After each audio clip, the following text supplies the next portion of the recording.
بالکل خواتین کے ساتھ سیاسی میدان کے اندر ایسا سلوک ہوتا ہے تو ہمیں افسوس ہوتا ہے جو آج علیمہ باجی کے ساتھ ہوا، لیکن بہرحال ان کو بہت جلدی چھوڑ دیا گیا۔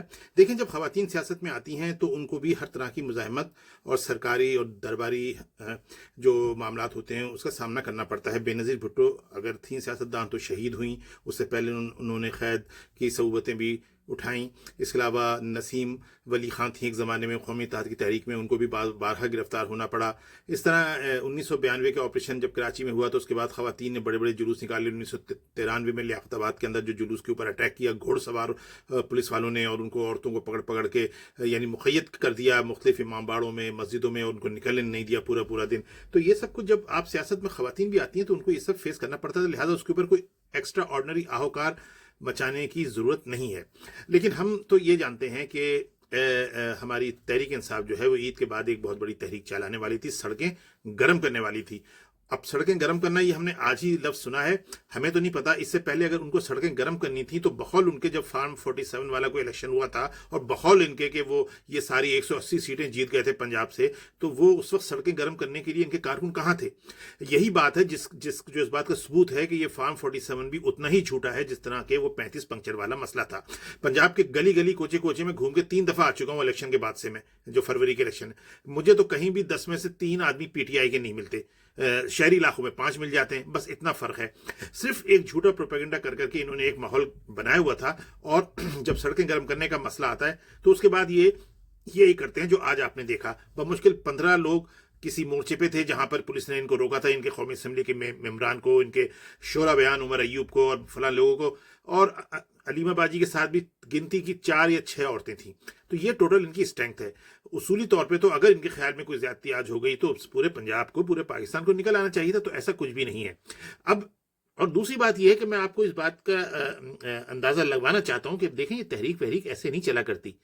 تحریک چلانے کے لیے آپ کے اندر اتنی پاور، اتنی طاقت، اور آپ کے عوام کا اتنا سمندر بغیر کسی تنظیم کے ہونا چاہیے کہ اگر آپ کے اوپر ذرا سی بھی ضرب پڑے تو پورا شہر نکل آئے، جیسا کہ ایم کیو ایم کے دور میں کراچی میں دیکھا اور سندھ میں دیکھا کرتے تھے آپ۔ ٹھیک ہے، وہ ایک علاقائی پارٹی تھی، میں مانتا ہوں سندھ کی حد تک محدود تھی، لیکن سندھ ذرا سا کچھ ایک کسی کو ناجائز شہید کر دیا جاتا تھا، ظفرو شہید کو، نعیم شری شہید کو، جب ان کو شہید کیا گیا اگلے 3 دن کراچی خود بخود بند ہو جاتا تھا نا، کسی کو آگے نکل کے سڑکیں گرم کرنے کی تقریر تو نہیں کرنی پڑتی تھی۔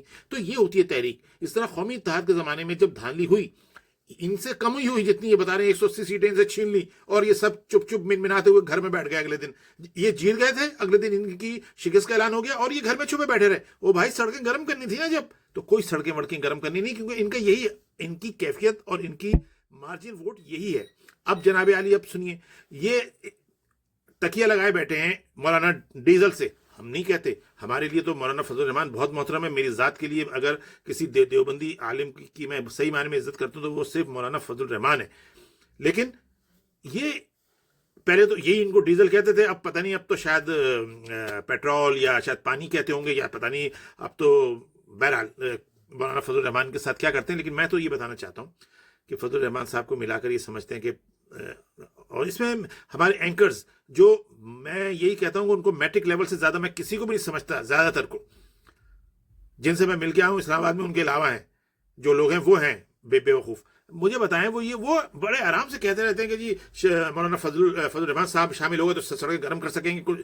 بھائی کچھ بھی نہیں ہوگا۔ مولانا فضل الرحمان کی جمعیت علماء اسلام کا ہمیں بہت احترام ہے، لیکن وہ بھی ایک طرح کی ایک اسمال چھوٹی پارٹی ہے، وہ کبھی سڑکیں گرم نہیں کر سکتی۔ وہ اسلام آباد آ کے مظاہرہ، ایک لانگ مارچ لے کے آ کے اسلام آباد میں ایک اڈا بنا سکتے ہیں، وہ تو کوئی بھی کر رہا ہے۔ اسلام آباد کو ایوب خان نے لے آ کے جو جرم کیا، جو ظلم کیا، وہ یہی کیا کہ دارالحکومت کو ایک چھوٹا سا شہر دارالحکومت بنا دیا، جہاں پر اگلے 30 سال بعد یعنی کہ 1980 کے بعد، ضیاء کے مکروہ طور کے بعد، لوگوں نے آ کے پہلے شیعہ بھائی ہمارے آئے، انہوں نے آ کے دھرنا دے دیا، شیعہ نصاب الگ کرا لیا۔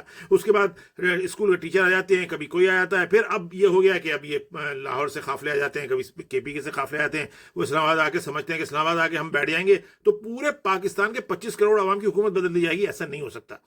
تو مولانا فضل الرحمان کے پاس بھی ایسی پاور ہے کہ وہ نکلتے ہیں روڈوں پہ، بڑی تعداد میں نکلتے ہیں اور آ جاتے ہیں اسلام آباد تک۔ لیکن روڈ گرم کرنے کا مطلب یہ ہوتا ہے کہ ایٹ اے ٹائم، ایک وقت میں پورے پاکستان کو جام کریں۔ یہ صلاحیت تو مولانا فضل الرحمان کے پاس بھی نہیں ہے، کیونکہ ان کی تو جو طاقت ہے وہ کے پی کے اندر تھوڑی بہت ہے، جہاں پر وہ پچھلے 2 الیکشن ہار رہے ہیں مسلسل، اور اس کے بعد ان کی تھوڑی بہت بلوچستان کے جو بڑی بارانی علاقے ہیں وہاں پر ان کی زیارت میں کوئٹہ سے اوپر کی سائڈ جاتے ہوئے پشتون علاقوں میں ان کی تھوڑی سی اہمیت ہے. اور باقی کہاں ہے سندھ کے اندر جو یہ ہیں وہ بھی پیپلز پارٹی کی آشیرواد سے ہیں. یاد رکھیں پیپلز پارٹی نے سندھی قوم پرستوں کو پیر پگاڑا گروپ کو لیول رکھنے کے لیے جمعیت علماء اسلام پہ اپنا ہاتھ رکھا ہوا ہے. اور اس کے ساتھ ساتھ ان کو جتنے جو چھوٹے چھوٹے وہاں کے مزارات ہیں جو پیر وہاں کے یہ متولی بنے بیٹھے ہیں. حیرانی کی بات ہے نا, حالانکہ ان کے قائد دیوبندی ہیں لیکن ان کو پیپلز پارٹی نے مقبروں کے مزاروں کے جو بڑے بڑے مزار ہیں ان کی بات نہیں کر رہا میں, سیون شریف کی, شاہ عبداللطیف بھٹائی کی یا ٹھٹا کی یا کراچی کی نہیں, اس کے علاوہ جو چھوٹے مزارات ہیں وہاں پر ان کے سارے متولی جمعیت علماء اسلام کے ہیں, حالانکہ دیوبندی ہیں لیکن سیاست ہے یہ. تو یہ صرف وہاں پر اس پیپلز پارٹی کے کنٹرول میں, جب پیپلز پارٹی چاہتی ہے ان کو یوز کرتی ہے, جب نہیں چاہتی نہیں یوز کرتی. جب Peoples Party P D M میں تھی اور جب سندھ کے روڈوں کو بلاک کرنا ہوتا تھا پیپلز پارٹی ان کو اشارہ کرتی تھی. یہ آ کے سندھ کے اندر جو ان کے مدرسے ہیں تھوڑے بہت اتنے نہیں ہیں کہ وہ پورے سندھ کو جام کر دیں, یہ کچھ بھی نہیں کر سکتے, لیکن کیونکہ پیچھے سے پیپلز پارٹی کی حمایت تھی تو انہوں نے وہ سندھ ہائی وے وغیرہ کو لاڑکانہ واڑکانہ کے پاس جام کر دیا. اس کے علاوہ کہیں بھی نہیں ہے. کراچی میں اتنے ہی ہیں جتنے باقی پارٹیاں ہیں. وہاں تو پنجابی پختون اتحاد بھی جلسہ کر لیتی ہے, وہ بھی ریلی نکال لیتی ہے. وہاں پر تو تحریک انصاف بھی ریلی نکال لیتی ہے. تو جمعیت علماء اسلام بھی کوئی ایسی بڑی سڑکیں گرم کرنے والی پاکستان کو جام کرنے والی پارٹی نہیں ہے. جماعت اسلامی ہے, جماعت اسلامی کے پاس ایسے منظم لوگ تو ضرور موجود ہیں لیکن ان کے پاس افرادی قوت نہیں ہے. وہ پورے پاکستان میں جب بھی کسی تحریک کوئی بڑی تحریک ہوتی تھی, قومی اتحاد کی تحریک ہوتی تھی, اس کے اندر ایک ہراول دستہ ہوتے تھے لیکن وہ خود سے کچھ بھی نہیں, یعنی ان کے اندر اتنا ایبلٹی نہیں ہے, اتنے لوگ ہی نہیں ہے کہ وہ کوئی ایک معمولی ٹاؤن کو بھی جام کر دیں. تو جمعیت علماء اسلام کے اوپر رکھ کر یہ سمجھ رہے ہیں کہ اگر ان کے ساتھ مل جائے تو پورا پاکستان جام کر دیں, کچھ بھی نہیں ہوگا. تحریک انصاف سے کچھ ہو سکتا تھا اگر ان کے پاس عوامی حمایت ہوتی, جو کہ نہیں ہے. تو میں صرف یہ بتانا چاہ رہا تھا کہ یہ جو تحریک انصاف ہے جو کچھ مل رہا ہے اس پہ خوش رہے, اور جو کچھ وہ جیل میں ان کو ایک کیونکہ ایک پورا آسائش ایسی جیل دی گئی ہے جو آسائشات تو اپنی جگہ ہے, لیکن میری سمجھ میں یہ نہیں آتا جب ایک پارٹی کے صدر سے عہدے سے وہ آئینی طور پہ یا قانونی طور پہ وہ نکالے جا چکے ہیں عمران خان, تو وہ پارٹی کی سربراہی کیسے کر رہے ہیں؟ پارٹی کا سربراہ ہے بیرسٹر گوہر, تو گوہر کو عمران خان سے ملنے کی ضرورت کیا ہے؟ اس کو فیصلے خود کرنے چاہیے. اور یہ حکومت کی انتہائی نرم دلی ہے اور انتہائی یہ یعنی حماقت ہے کہ جب ایک شخص سزا کاٹ رہا ہے تو اس کو سزا کاٹنے دی جائے. یہ کیا لگا رکھا ہے کہ اس سے منگل کے دن وکیل ملیں گے, بدھ کے دن سیاسی لوگ ملیں گے, یہ مشورہ کریں گے, وہ مشورہ کریں گے. بھائی بیرسٹر گوہر سے مشورہ کریں. پارٹی کے سربراہ بیرسٹر گوہر ہے, عمران خان از نو ون. عمران خان اس وقت ایک جیل کے قیدی ہیں, جب ان کی کبھی واگزار ہو جائیں گی, جیل ان کی کبھی ختم ہوگی آئندہ 2 4 6 8 10 سال میں, تو اس کے بعد وہ باہر آئیں گے, تب جا کے وہ پالیٹکس کریں گے. یہ حکومت کو چاہیے اس مسئلے کی طرف بھی غور کرے. پاکستان کے عوام دیکھ رہے ہیں کہ ایسی ڈھیلی ڈھالی حکومتیں اگر رہیں تو پاکستان کا یہ جو آہستہ آہستہ لیول سیٹ ہوتا جا رہا ہے, جو پاکستان کچھ ترقی کی اشارہ پہ جا رہا ہے اور پاکستان کے حالات کچھ بہتر ہو رہے ہیں, اس طرح تو صحیح نہیں ہوں گے. تو ہمیں پاکستان کی حکومت سے بھی یہ کہنا ہے کہ اگر تحریک انصاف کی کوئی تحریک چلاتی ہے ان کو تحریک چلانے دیں.